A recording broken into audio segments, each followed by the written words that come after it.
Carts international US consulate ও Agartala press ক্লাবের যৌথ উদ্যোগে বুধবার আগরতলা প্রেস ক্লাবে কর্মশালা অনুষ্ঠিত হয়েছে। তথ্য সমৃদ্ধ খবর সংগ্রহ এবং প্রকাশ নিয়ে যেমন প্রশিক্ষণ দেওয়া হয়েছে, তেমনি ভুয়ো তথ্য ও খবর চিহ্নিত করার আধুনিক পদ্ধতি নিয়েও প্রশিক্ষণ দেওয়া হয় কর্মশালায়। খবর সংগ্রহ করার ক্ষেত্রে ভুয়ো তথ্য অনুধাবন সহ তথ্য সাহিত্যে দক্ষতা অর্জন, খবর সংগ্রহস্থলে অসহযোগিতা এড়িয়ে খবর সংগ্রহ করা এবং অত্যাধুনিক প্রযুক্তিকে কাজে লাগিয়ে গঠনমূলক তথ্য প্রকাশ করা ইত্যাদি বিষয় নিয়েও প্রশিক্ষণ দেওয়া হয়। উদ্বোধনী পর্বে ছিলেন কার্টস ইন্টারন্যাশনালের কলকাতার নীতি বিশ্লেষক সুচরিতা ভট্টাচার্য এবং প্রেস ক্লাবের সভাপতি জয়ন্ত ভট্টাচার্য।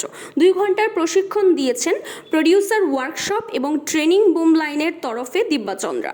কার্টস ইন্টারন্যাশনালের তরফে আলোচনা করতে গিয়ে সুচরিতা ভট্টাচার্য বলেন, ইন্দো প্রশান্ত মহাসাগরীয় অঞ্চলেই শুরু হয়েছে এ ধরনের কর্মশালা। এ ধরনের কর্মশালার মধ্য দিয়ে কলকাতাতেও এসেছে সাফল্য। আগরতলায় এ ধরনের কর্মশালার আয়োজনের মূল লক্ষ্যই মিডিয়ার সাহিত্যে দক্ষতা বৃদ্ধি। আগরতলা প্রেস ক্লাবের পক্ষ থেকে সাংবাদিক ও চিত্র সাংবাদিকদের কর্মশালায় অংশগ্রহণ করেন। আগরতলা প্রেস ক্লাবে আমরা একটা ওয়ার্কশপ করছি। তো সেই ওয়ার্কশপটা হচ্ছে fact checking on fake news. মানে এই যে ফেক নিউজ হচ্ছে, এগুলো ভাইরাল হয়ে যাচ্ছে, এগুলো মানুষের কাছে চলে যাচ্ছে, তারপর নানা রকমের সামাজিক সমস্যা হচ্ছে।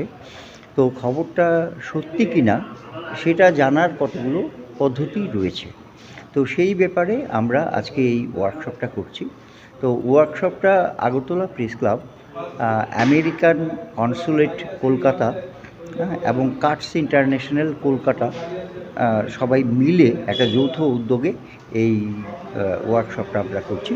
তো এখানে অনেক সাংবাদিকরা জয়েন করেছে। সব মিলিয়ে প্রায় 45 জন সাংবাদিক এই ওয়ার্কশপে জয়েন করেছে। CRI TV, channel for news and entertainment.